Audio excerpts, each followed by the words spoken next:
বাংলাদেশ জাতীয়তাবাদী দল গলাচিপা উপজেলা বিএনপির আয়োজনে সাবেক সংসদ সদস্য শহীদ আলহাজ মোহাম্মদ শাহজাহান খানের দ্বিতীয় মৃত্যুবার্ষিকী উপলক্ষে স্মরণ সভা অনুষ্ঠিত হয়েছে।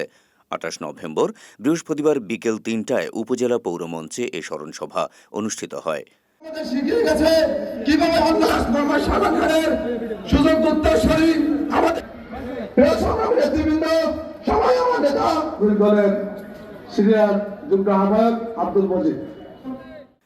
সাবেক উপজেলা বিএনপির সভাপতি আলহাজ মোহাম্মদ গোলাম মোস্তফা মিয়ার সভাপতিত্বে এ সময় উপস্থিত ছিলেন গণ অধিকার পরিষদের সভাপতি ও সাবেক ডাকসুর ভিপি নুরুল হক নূর। এছাড়া স্মরণ সভায় বিএনপির সাবেক সাধারণ সম্পাদক বীর মুক্তিযোদ্ধা আলহাজ মোহাম্মদ সোহরাব মিয়া, জেলা বিএনপির মহিলা দলের সাবেক সভানেত্রী আনোয়ারা খান, জেলা যুবদলের সাধারণ সম্পাদক আলহাজ মোহাম্মদ শিপলু খান সহ আরও উপস্থিত থাকেন উপজেলা বিএনপির সকল অঙ্গ সংগঠনের নেতৃবৃন্দ।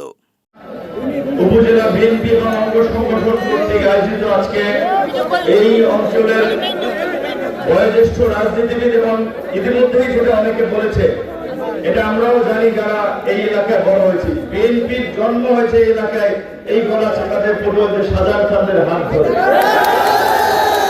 আজকে তার স্মরণ সভা।